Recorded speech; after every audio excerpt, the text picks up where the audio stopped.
आज हम लोग पढ़ेंगे भूगोल, ठीक है, ज्योग्राफी।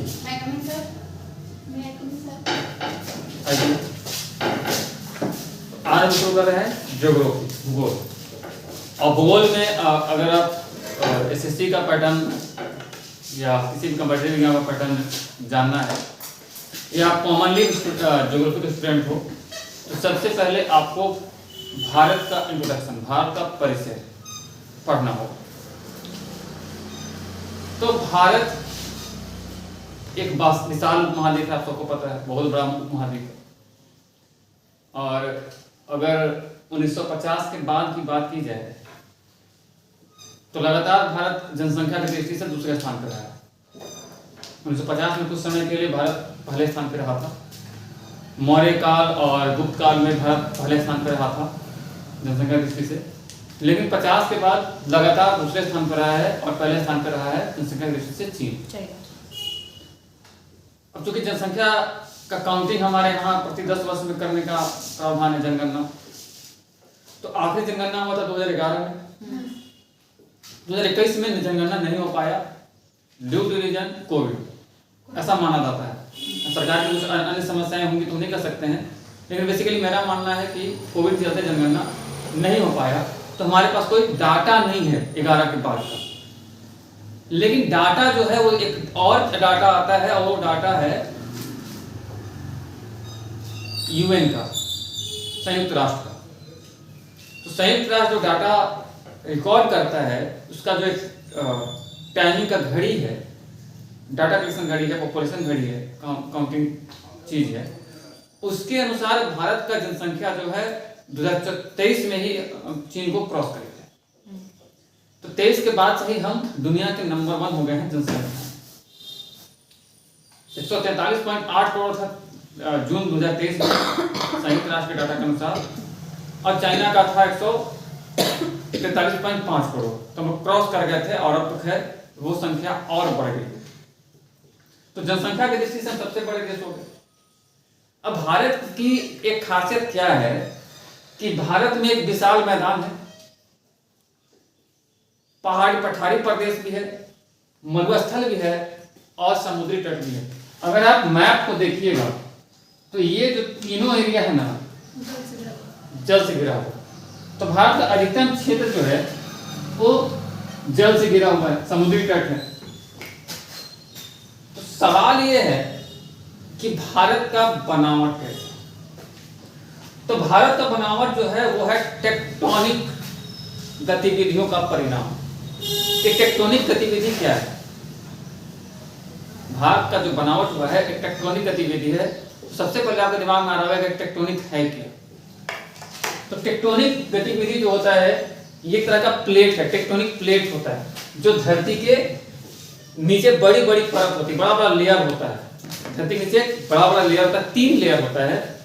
एक होता है भूपर्टी, एक होता है मेंटल, और एक होता है कोर, ठीक है। और ये जो है ना, नदी में कभी नाव तैरते हुए अगर आप देखे होंगे तो उसी पे वैसे ही धरती जो है हिलते रहता है। नाव होता है ना नदी पानी में, वैसे धरती हिलते रहता है इसी पे। और ये टेक्टोनिक प्लेट जो है ये 2 तरह से काम करती है। एक तो काम करता है कि आपस में इधर चलता है ना, तो जब चल रहा था किधर से जा रहा है, उधर से आ रहा है, ऐसे चलेगा। और एक है कि दूसरे रूप से चलेगा।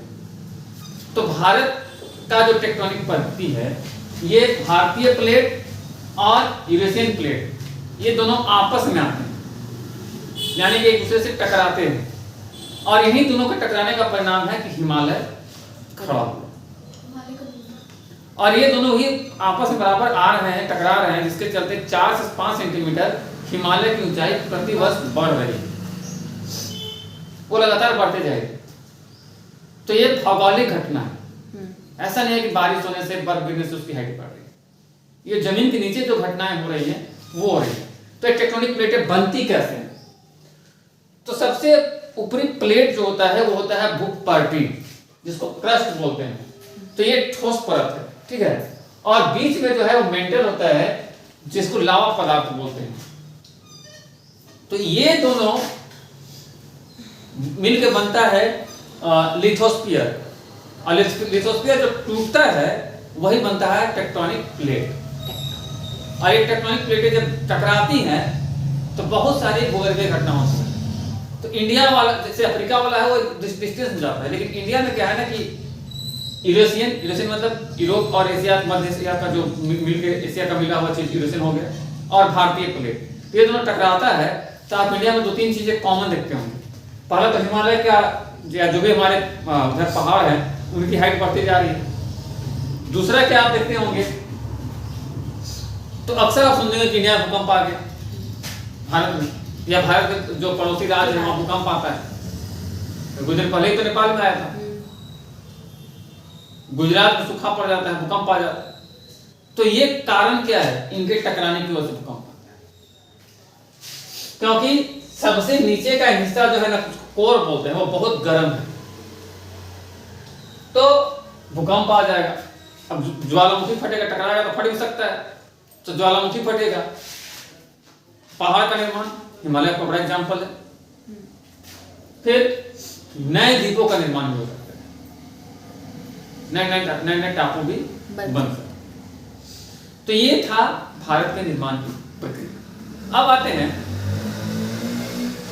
कि भारत के उत्तर में क्या है। अगर चौहद्दी की बात करें तो उत्तर में हिमालय, भारत के नॉर्थ में क्या है, हिमालय। दक्षिण में क्या है, हिंद महासागर है, और पूरब में बंगाल की खाड़ी, और पश्चिम में अरब सागर। तब दिख रहा है कि सागरों से घिरा हुआ प्रदेश है भारत चारों तरफ से। और करके रेखा में हम लोग पढ़ेंगे, जीएमटी ग्रीनविच टाइम भी पढ़ेंगे, कैसे आके टाइम को हम लोग मेजरमेंट करते हैं। तो भारत का पॉपुलेशन कितना है, भारत का सॉरी माफ कीजिएगा, क्षेत्रफल कितना है, भारत का कुल क्षेत्रफल कितना है, कुछ आइडिया है? 32,87,263 वर्ग किलोमीटर भारत की कुल क्षेत्रफल है, जो कि दुनिया में 7वें स्थान पे है। पहले स्थान पे कौन है? रूस है। पहले स्थान पे रूस है, क्षेत्रफल के आधार पे सबसे बड़ा देश रूस। तो भारत का स्थान जो है 7वां है, जनसंख्या में पहले स्थान पे। ठीक है, अगर बात हम करें नॉर्थ पोल से साउथ पोल, यानी कि उत्तर से दक्षिण तक भारत की लंबाई, तो ये लगभग कितनी है? 3214 किलोमीटर है। 3214 किलोमीटर है नॉर्थ से साउथ। और पूरब से पश्चिम, ईस्ट से वेस्ट, 2933 किलोमीटर। वर्ग कैसे, लंबाई है ना, किलोमीटर को। तो विश्व का 2.42% क्षेत्रफल भारत का, लेकिन जनसंख्या कितना प्रतिशत है? 17.63।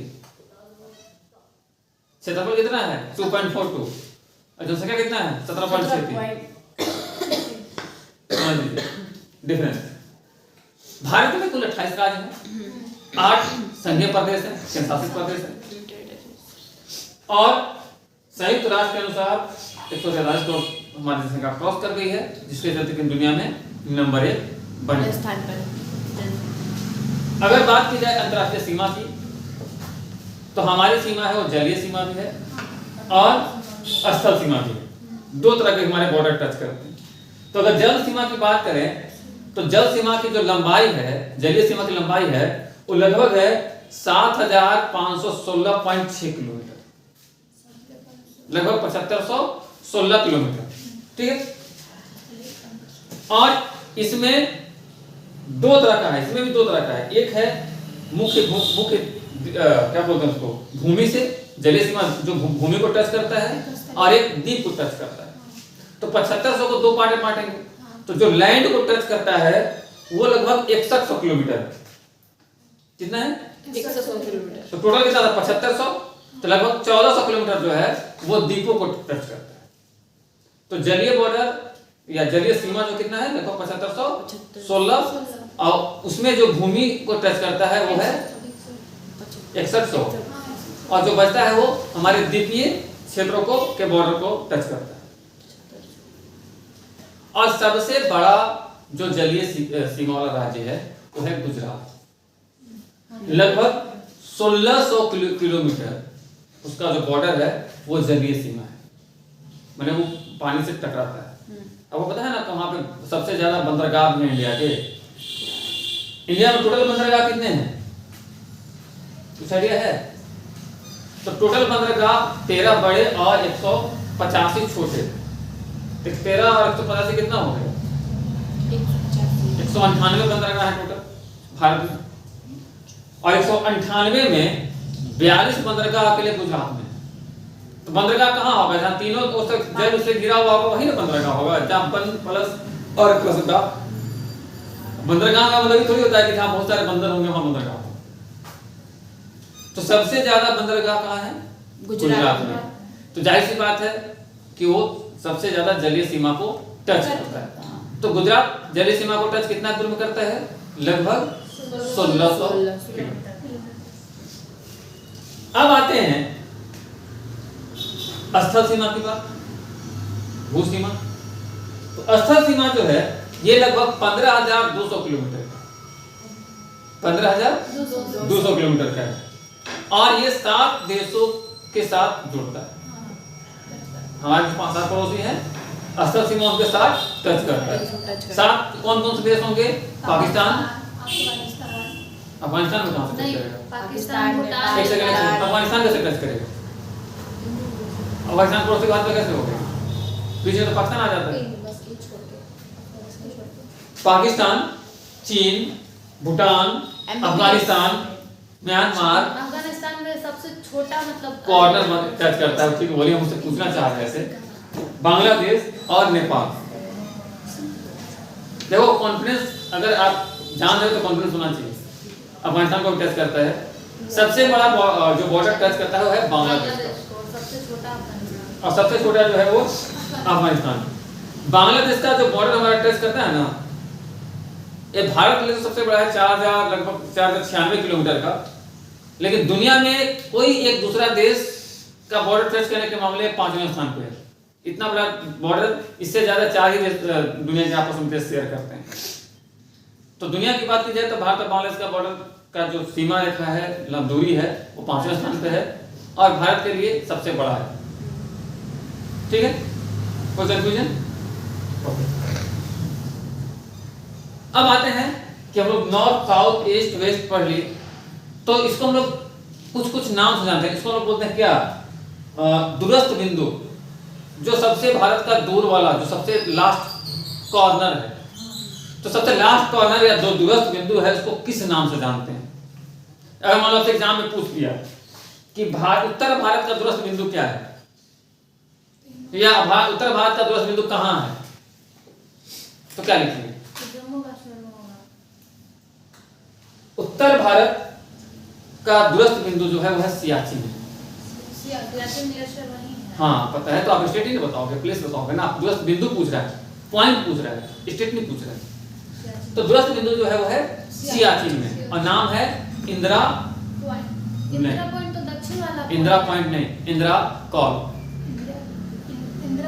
हाँ, नॉर्थ वाला जो है सियाचिन में, उसको बोलते हैं इंदिरा कॉल। जो हमारा सबसे लास्ट मतलब कॉर्नर है नॉर्थ का, वो है सियाचिन। वहीं से हम लोग ये मेजरमेंट अभी कर रहे थे ना, कितना किलोमीटर है उत्तर से दक्षिण तक, तो वहीं से काउंट होगा। अब वहां से दक्षिण आ जाइए, तो दक्षिण में है वो इंदिरा पॉइंट है। नॉर्थ में इंदिरा कॉल है और दक्षिण में इंदिरा पॉइंट है। तो ये कहाँ है इंदिरा पॉइंट? तो ग्रेटर निकोबार में है। इसे अंडमान निकोबार आप कह सकते हैं, लेकिन इसको ग्रेटर निकोबार में बोलते हैं। ठीक, अब आते हैं पूरब में। तो पूरब में है किबुधु, किबुधु के नाम से जानते हैं, और ये है आंध्रा में, सॉरी माफ कीजिएगा, अरुणाचल में। आंध्रा बोल रहे हैं, आंध्रा तो दक्षिण में हो जाएगा।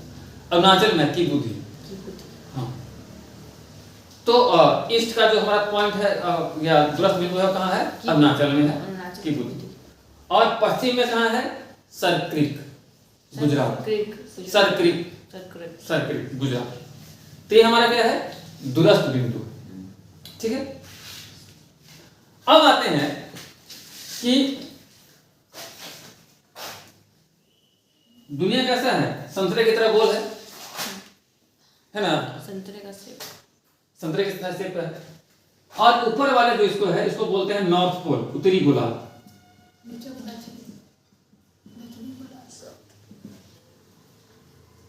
ऊपर वाला क्या बोलते हैं, नॉर्थ पोल, गोलार्ध हुआ। नीचे वाला हो जाएगा दक्षिणी गोलार्ध।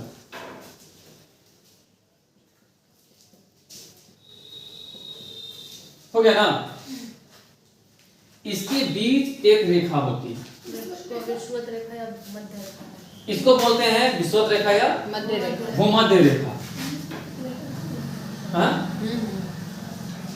इसको बोलते हैं भूमध्य रेखा, ठीक है। और इसके नीचे एक रेखा होती है, इसको बोलते हैं मकर रेखा। और ये नीचे कितना होगी, तो लगभग 23.5 डिग्री। हाँ, 23.5 डिग्री पे जो नीचे होगा मकर रेखा होगा। ऐसे ही ऊपर भी 23.5 डिग्री पे ही एक रेखा बनती है, इसको बोलते हैं कर्क रेखा। तो भूमध्य रेखा तो जो है वो है ही। मकर रेखा भारत को टच नहीं करती, मकर रेखा, क्योंकि भारत कहाँ है, भारत उत्तरी पूर्वी भाग में है, भारत दक्षिणी भाग में नहीं। दुनिया के अगर ग्लोब को आप देखिएगा तो भारत जो है नॉर्थ पोल को टच करता है, ठीक है। ये वेस्ट हो गया और ये ईस्ट हो गया, ये नॉर्थ है, ये साउथ। वो भी मार के दिखाएंगे। तो भारत जो है, भारत को मकर रेखा से कोई मतलब, मकर रेखा से कोई मतलब नहीं, कर्क रेखा से मतलब है। तो कर्क रेखा कितने राज्यों को टच करती है भारत में, तो भारत में कर्क रेखा टच करती है 8 राज्यों को। गुजरात, राजस्थान, मध्य प्रदेश, छत्तीसगढ़, झारखंड के कुछ भागों को, पश्चिम बंगाल, त्रिपुरा और मिजोरम, ये 8 राज्यों को टच करता है। मणिपुर गलती से हो गया था, उसको एमपी कर तो गुजरात, राजस्थान, मध्य प्रदेश, छत्तीसगढ़, झारखंड, पश्चिम बंगाल, त्रिपुरा और मिजोरम। अगर आप लिखना है तो लिख सकते हैं। 8 राज्य जो है भारत के, ये कर्क रेखा को छूते हैं।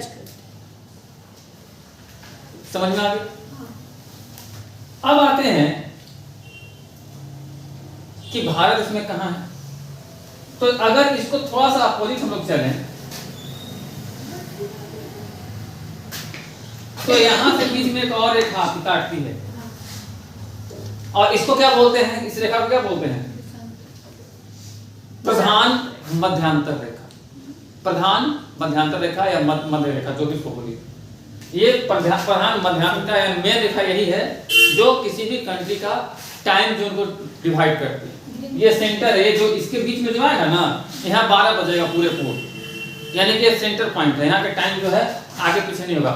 और इधर का जो टाइम होगा ना, वो पहले होगा, सूरज इधर निकलता है अधिकतर सब मामले में, लेकिन 99% अगले क्लास में बताएंगे कहीं कहीं सूरज पूरब नहीं निकलता है, लेकिन 99% केस में सूरज पूरब निकलता है, ताकि हम लोग पूरा भी समझेंगे। तो जब पूरब सूरज निकलेगा तो सबसे पहले जो जिस राज्य पड़ेगा वहां तो पहले पड़ेगा ना, और सबसे पश्चिम वाला में लेट से पड़ेगा। तो वैसे ही टाइम जोन बनाया गया है। तो ये बीच साइड से लंदन है, तो 12 बजे सीधे हो जाता है। इसको बोलते हैं ग्रीनविच मीन टाइम, GMT। ये होता है GMT टाइम जो है वो GMT है। इसमें है क्या, मानक समय हिंदी में बोलते हैं, ग्रीनविच मीन टाइम इसको बोल GMT। आप कभी भी जरूरत में जाओगे ना, कहीं भी ट्रेवल करोगे तो GMT ही शो करेगा। तो आपके दिमाग में आता है कि GMT है कैसे, निकलता कैसे है, ये आपको जानने का दिमाग में आता होगा। तो यहाँ से देखिए, ये 12 बज रहा है लंदन में, ठीक है। तो यहाँ से अगर आप 1 डिग्री इधर जाइएगा तो 4 मिनट का फर्क हो जाएगा। 1 डिग्री इधर जाएगा तो 4 मिनट का फर्क हो जाएगा, और 1 डिग्री इधर आएगा तो 4 मिनट का फर्क हो जाएगा। इधर लेट 4 मिनट सूरज निकलेगा, इधर पहले निकलेगा। तो यही अगर 15 मिनट लेट हो जाएगा तो कितना, सॉरी 15 डिग्री इधर आ गए, मान लीजिए 15 डिग्री इधर आ गए, तो कितने मिनट का फर्क हुआ? 1 घंटे का। 1 घंटे का फर्क हुआ। 30 मिनट आ गया तो 2 घंटे का। 2 घंटे का। 30 डिग्री आ गया तो हाँ, तो हम आपकी जगह 30 डिग्री आ गया तो 2 घंटे का। 90 डिग्री आ गया तो 6 घंटे का। 6 घंटे का। तो ऐसे ही आप इधर से होइएगा, इधर उतना जल्दी जल्दी आएगा और इधर उतने ही लेट सूरज निकलेगा। चार मतलब टाइमिंग जोन कैसे चेक होगा, समझ में आ गया? 1 डिग्री में 4 मिनट का डिफरेंस होगा। अब आपको बता दें कि धरती जो है ना 1 घंटे में 15 डिग्री घूमती है, इसीलिए ये टाइम जो निकाला गया 1 घंटे में 15 डिग्री धरती घूमती है। सूर्य तो घूमता नहीं है, सूर्य घूमता है, तो धरती 1 घंटे में कितना घूमती है? 15 डिग्री। तो इसीलिए ये टाइम निकालने का तरीका है। अब आप पढ़ रहे होंगे कि भारत जो है ये कितने देशांतर पे है, इसका टाइम जोन क्या है? भारत यहाँ देखिए, इसका मानक समय रखा होता है। मानक समय निकालने के लिए 82 डिग्री 30 मिनट। हाँ? 82 डिग्री मानक तो 82 डिग्री 30 मिनट है। 82 डिग्री 30 मिनट। 30 मिनट है। हाँ, भारत का मानक समय। मानक समय भारत का 82 डिग्री 30 मिनट है। कैसे है? तो यहाँ पे देखिए, ये आपका पूर्वी क्षेत्र है और ये उत्तरी क्षेत्र है, तो भारत यहाँ पे आपको मैप में दिखेगा। तो यहाँ पे जो है ये होता है 82 माइनस 30 डिग्री 30 मिनट, माफ कीजिएगा 82 डिग्री 30 मिनट। वहाँ 82 के ऊपर डिग्री लगा। हाँ, समझ गए उतना।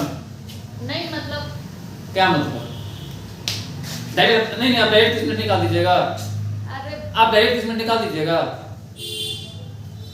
अभी वो डिग्री को मिनट में कन्वर्ट करेंगे ना, तब ना टाइम आएगा। डायरेक्ट निकल जाएगा। अब आप रटा करके याद कर लिए हैं, बस हो गया। उसको निकालना कैसे है वो बता रहे हैं आपको। तो 82.30 का मतलब हाफ होता है, ठीक है? ये 30 मिनट नहीं होता है, डिग्री होता है। मिनट अब निकलेगा, कैसे निकलेगा बताते हैं। अभी आपको पता है कि 1 डिग्री का कितना 1 डिग्री में 4 मिनट। 4 मिनट होगा। तो 82 इंटू 4 कितना मिनट हो जाएगा? 328 मिनट होगा, ठीक है? और ये 30 है,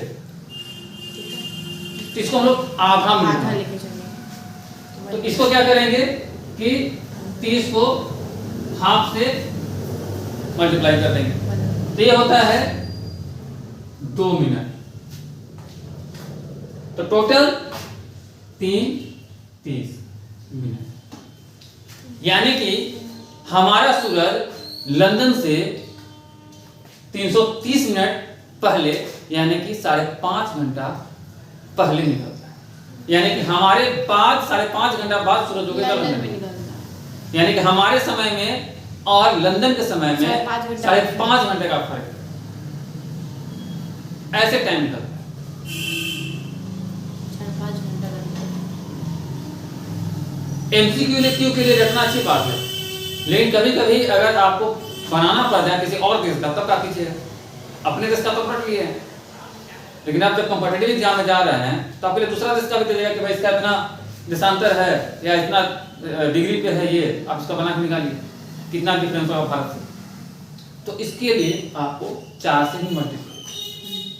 अगर ईस्ट पोल में है, पूरब में है, तो वहां सूरज पहले निकलेगा, और पश्चिम में है तो उतना देर लेट निकलेगा। टाइम जोन यही होता है। क्लियर है? और भारत में एक ही टाइम जोन है, यानी कि भारत का जो टाइम जो है वो एक ही टाइम जोन है। यानी कि अगर 5.5 घंटा ब्रिटेन से दूरी है तो 5.5 घंटा ही दूरी है। लेकिन दुनिया का एक देश ऐसा भी है जहां पे 11 टाइम जोन है। हाँ, दुनिया में सबसे ज्यादा टाइम जोन जो है वो रूस में, वो 11 टाइम जोन है। आप 5.5 घंटा कंफर्म हो गया कि सेंट्रल पॉइंट से 5.5 घंटा पहले मेरे यहाँ सूरज निकलेगा। लेकिन रूस वाले ये कंफर्म नहीं हो सकते, उनके यहाँ 11 टाइम जोन बने हुए। तो हम कैसे होता है? अब वहां भी डिग्री का खेल है ना, तो बहुत अभी हम लोग जब पढ़ रहे थे तो भारत 7वें स्थान पे है, वो टॉप पे वाला है, स्थान। उसका तो एरिया भी बड़ा है, हाँ। तो वहाँ पे डिग्री भी तो ऐसे ही फैलेगा। तो वहाँ पे 11 टाइम जोन है। अब वो जहाँ पे जो लोग रहेंगे वहाँ से 4 से मल्टीप्लाई करके अपना टाइम जोन निकालेंगे। ठीक है, और कोई क्वेश्चन किसी को? कोई क्वेश्चन नहीं है तो चलिए, कोई क्वेश्चन नहीं है तो अब आते हैं जो हमारे कुछ पर्वत हैं।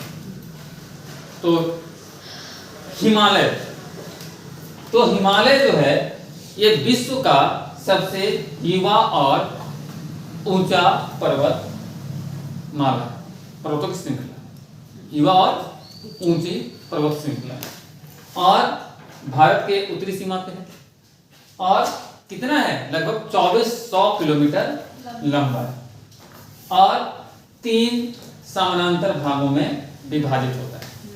ठीक है, अगर बात हिमाद्री की जाए, यही पहाड़ है, तो सबसे ऊंचा भाग इसका जो है उसको लगभग 6000 मीटर से अधिक है। एवरेज हाइट जो इसका माना जाता है, औसतन ऊंचाई जो माना जाता है वो 6000 मीटर से अधिक मानी जाती है। तो ये सबसे ऊंचा पर्वत माना गया है, क्योंकि यहीं पे इसकी मुख्य चोटी कौन है, माउंट एवरेस्ट। अच्छा, माउंट एवरेस्ट कहाँ पड़ता है, भारत में, नेपाल में, तो हिमाद्री का भाग है। कंचनजंगा जो भारत में है, तो ये सबसे ऊंचा चोटी भारत में अगर कहा जाएगा तो कंचनजंगा होगा, और ऐसे माउंट एवरेस्ट नेपाल में, फिर नंदा देवी, धौलागिरी, मकालू, ये सब इसकी टॉप फ्लोर है, ऊंची चोटियां हैं। ठीक है, अगर बात की जाए हिमाचल पर्वत श्रृंखला की, तो इसकी ऊंचाई 3500 से 4500 मीटर एवरेज है। 3500 से 4500 मीटर एवरेज है, और ये पीर, पंजाल, धौलाहार और महाभारत जैसे पर्वत श्रृंखलाओं के लिए प्रसिद्ध है। और यहाँ पे दूर की पहाड़ियाँ भी है, जैसे शिमला चले जाओ, मसूरी चले जाओ, नैनीताल चले जाओ, तो ये हिमाचल में पड़ेगा। आप एक शिवालिक की पहाड़ियों के बारे में जान लेते हैं। तो शिवालिक की पहाड़ी जो है वो सबसे निचला भाग है, और इसकी ऊंचाई 900 से 1100 मीटर ही है, बहुत ज़्यादा ऊंची है, 900 से 1100 मीटर ऊंची है, और देहरादून, कोटली, दून, ये सब इसी में आता है। पूर्वांचल की पहाड़ियों की बात की जाए तो मिजो, नागा, मणिपुर, त्रिपुरा में भी कुछ कुछ पहाड़ियां आपको मिलेंगी। ठीक है, अब आते हैं कि उत्तरी मैदान। तो उत्तरी मैदान जो है गंगा, सिंधु और ब्रह्मपुत्र जैसी नदियों के मैदानी क्षेत्रों को कहा जाता है। अब इसी चलते इनके जो एरियाज हैं, खास करके जो गंगा के तट वाले क्षेत्र हैं या ब्रह्मपुत्र के तट वाले क्षेत्र हैं, इन मैदानों के चलते भाग को क्या कहा जाता है, धान का कटोरा। धान का कटोरा, वहाँ उस मैदानी इलाके में धान की खेती ज्यादा भारत में सबसे ज्यादा धान कहाँ होता है, नहीं, पश्चिम बंगाल।